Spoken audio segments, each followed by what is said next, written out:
Bom dia, misericórdia, graça e paz da parte do nosso Senhor e Salvador Jesus Cristo.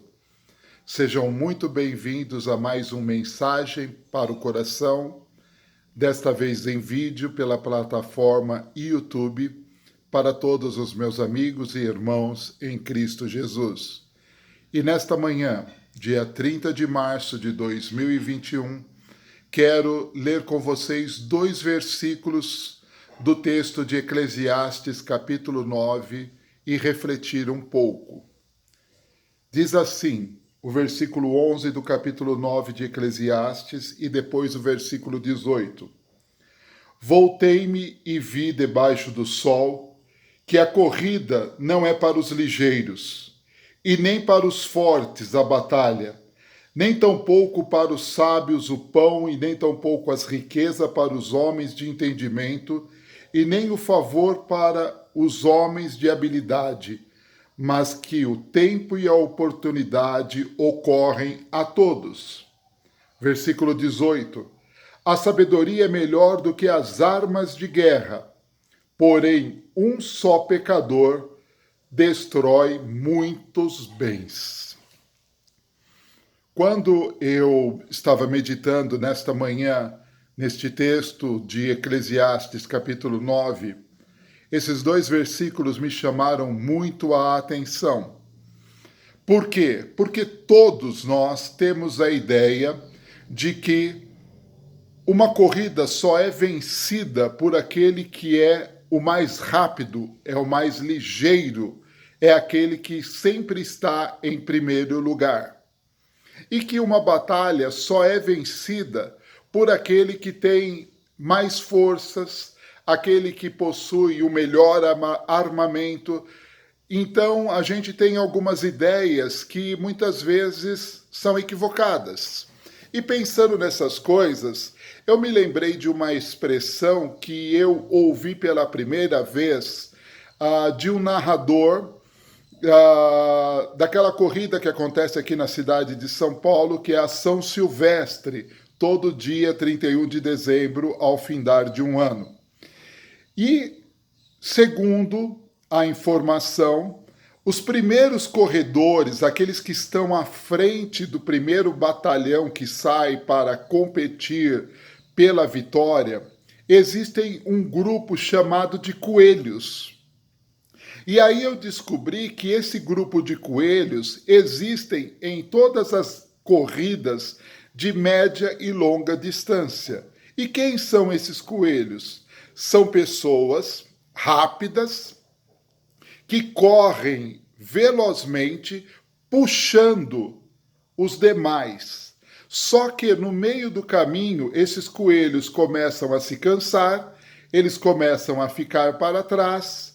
E aí sim, os verdadeiros corredores, aqueles que têm estratégias de corrida, aqueles que passam o ano inteiro se preparando, se exercitando, tanto físico, emocional e mentalmente, todos aqueles que têm uma habilidade nutricional muito boa, todos aqueles que investem tempo numa preparação e principalmente fazem um planejamento de corrida, é que possui e consegue êxito.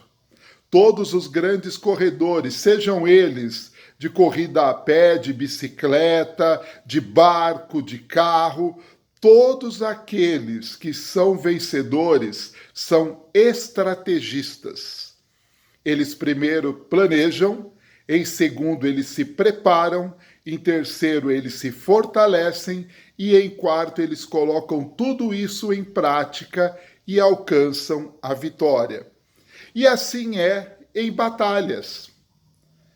Se você observar bem a Guerra dos 6 Dias ou a Guerra dos 100 Dias, que foi lá na década de 60, quando Israel enfrentou todas as tropas do Egito durante a Guerra dos 6 Dias. Israel enfrentou as tropas do Egito, as tropas da Jordânia e as tropas da Síria em 6 dias e conseguiu vitórias e conseguiu ampliar o seu território.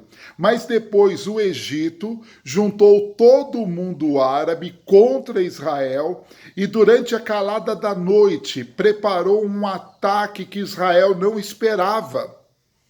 E essa batalha que é chamada dos 100 dias, humanamente falando, seria a batalha que destruiria todo judeu que estava em Israel, e com isso o Estado de Israel seria aniquilado. Mas acontece que mesmo contra tudo e contra todas as possibilidades, Israel agiu de maneira sábia, Israel usou o seu armamento, que era naquele momento inferior, porque todo o armamento que a Síria, que a Jordânia e que o Egito e os outros países árabes possuíam, eram armamentos da antiga União Soviética e eram tudo que havia de melhor em estrutura militar. E Israel, com sabedoria e agindo com diligência, venceu, reverteu e fez com que não somente o Egito e os países árabes, mas como a própria União Soviética, passassem a maior vergonha da história militar, porque um punhado de homens, cerca de 350 mil soldados, venceram um exército de mais de 1 milhão, com tudo do bom e do melhor. E isso também aconteceu com os Estados Unidos, que foi soberbo. Os Estados Unidos, na década de 60 e 70, se achou o país que ia chegar no Vietnã e em algumas semanas eles iriam dominar os comunistas lá do Vietnã, iriam atacar todas as tropas dos vietnamitas, iriam vencer a guerra e iriam estar muito bem. E o que aconteceu? Aqueles Vietcongs, como eles eram chamados, que usavam de armas primitivas, que usavam, na sua maior parte, armadilhas de floresta, túneis por debaixo da terra, derrotaram o maior exército e o mais bem preparado belicamente no mundo.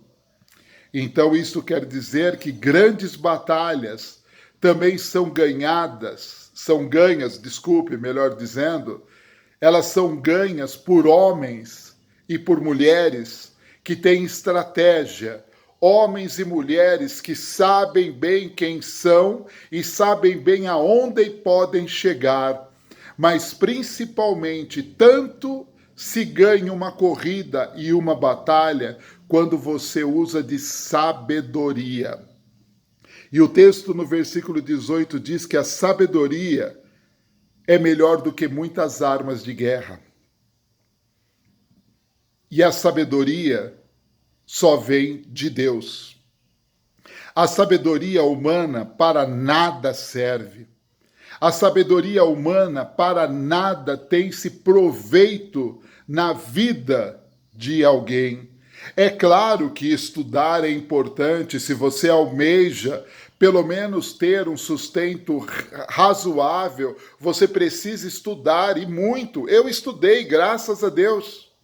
E não sou contra o estudo porque estudo até hoje. Mas eu não confio nas minhas forças, eu não confio naquilo que eu aprendi em universidades, eu não confio nas riquezas.